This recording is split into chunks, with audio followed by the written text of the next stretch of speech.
আসসালামু আলাইকুম। ২৮শে ফেব্রুয়ারি থেকে শুরু হওয়া এই যুদ্ধ দ্বিতীয় মাসে পড়েছে।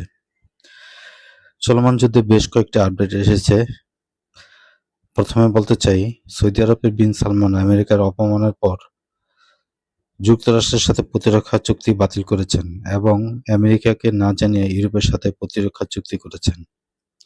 ইউরোপের আরেকটি খবর হচ্ছে, পোল্যান্ড মধ্যপ্রাচ্যে একটি পেট্রিয়ট ব্যাটারি মোতায়েন করার জন্য মার্কিন যুক্তরাষ্ট্রের অনুরোধ প্রত্যাখ্যান করেছে।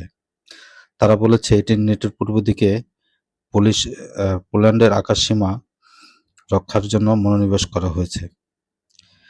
এশিয়ার মধ্যে জাপান সব ইসরায়েলি পর্যটকদের তাদের দেশে প্রবেশ নিষিদ্ধ করেছে। এছাড়াও আপনারা জানেন, বিভিন্ন গণমাধ্যম সূত্রে জার্মানি, ইটালি, স্পেন তাদের আকাশসীমায় আমেরিকার বিমান বাহিনীর জন্য নিষিদ্ধ করেছে। চীন ও পাকিস্তান উপসাগরীয় অঞ্চল ও মধ্যপ্রাচ্য শান্তি ও স্থিরতা পুনরুদ্ধারের জন্য চীনের পররাষ্ট্রমন্ত্রী ওয়াং ই ও পাকিস্তানের পররাষ্ট্রমন্ত্রী মোহাম্মদ ইসহাক দারের মধ্যে আলোচনার সময় একটি ৫ দফা প্রস্তাব পেশ করা হয়েছে। প্রস্তাবগুলোর মধ্যে রয়েছে অবিলম্বে শত্রুতা বন্ধ করা, যত তাড়াতাড়ি সম্ভব শান্তি আলোচনা শুরু করা, অসামরিক লক্ষ্যবস্তুর নিরাপত্তা নিশ্চিত করা, নৌবাহিনী চলাচলের নিরাপত্তা নিশ্চিত করা, জাতিসংঘের সনদের প্রাধান্য রক্ষা করা। তারা সংলাপ ও কূটনীতির মাধ্যমে দ্বন্দ্ব সমাধানের জন্য সম্ভাব্য উপায় ও আলোচনার সময় শক্তি প্রয়োগ ও তা ব্যবহার করার হুমকি দেওয়া থেকে বিরত থাকার জন্য সকল পক্ষকে আহ্বান জানিয়েছেন। ইসরায়েলের সামরিক বাহিনী সকালে তেহরান জুড়ে বিস্তৃত মিসাইল হামলা পরিচালনা করেছে। তাদের একটি ক্ষেপণাস্ত্র মার্কিন দূতাবাসের কম্পাউন্ডের ভিতর আঘাত এনেছে, যা ১৯৭৯ সালে থেকে এটি বিপ্লবী ঘাটের শক্ত ঘাঁটি হিসেবে পরিচিত। ইয়েমেনের হুথিরা ইসরায়েলকে রক্ষা করে ইরান ও হিজবুল্লাহর সাথে যৌথ ক্ষেপণাস্ত্র হামলার দাবি করেছে। ইসরায়েলি পুলিশ বেশ কয়েকটি বেসামরিক এলাকায় ক্ষয়ক্ষতি এবং ক্ষেপণাস্ত্রের ধ্বংসাবশেষ নিশ্চিত করেছে। ইরানের বিপ্লবী গার্ড মঙ্গলবার একটি সরাসরি সতর্কতা জারি করেছে।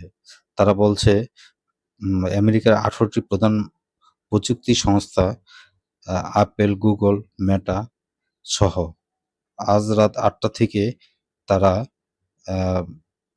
এটা বন্ধ করার সাইবার অ্যাটাক করবে যদি ইরানের নেতাদের হত্যা অব্যাহত থাকে। এছাড়াও একটি ইরানি ড্রোন আজ কুয়েত আন্তর্জাতিক বিমানবন্দরে জ্বালানি ট্যাঙ্কগুলিতে আঘাত করেছে, যার ফলে একটি বিশাল আগুন লেগেছে। মার্কিন প্রেসিডেন্ট ডোনাল্ড ট্রাম্প মঙ্গলবার বলেছেন, তিনি ২ কিংবা ৩ সপ্তাহের মধ্যে অপারেশন শেষ করার আশা করছেন। যুদ্ধের বিষয়ে একটি গুরুত্বপূর্ণ আপডেট প্রদানের জন্য তিনি আজ রাতে প্রাইম টাইম ভাষণ দেওয়ার কথা রয়েছে। ইরানের পররাষ্ট্রমন্ত্রী আব্বাস আরাগচি আল জাজিরাকে বলেছেন, মার্কিন বিশেষ দূত স্টিভ উইটকফের মাধ্যমে কিছু সরাসরি বার্তা পাঠানো সত্ত্বেও ওয়াশিংটনের সাথে আলোচনার কোনো ভিত্তি তিনি দেখছেন না, তিনি প্রত্যাখ্যান করেছেন।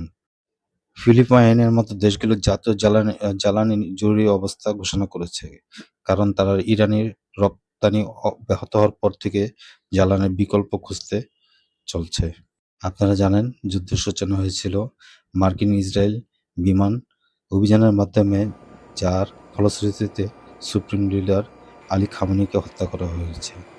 তারপর থেকে মার্কিন দাবি করেছে যে তারা ১৩,০০০-এরও বেশি লক্ষ্যবস্তুতে আঘাত এনেছে। এই ছিল আজকের বিষয়। সবাই ভালো থাকার প্রত্যাশা করে বিদায় নিচ্ছি। আল্লাহ হাফেজ।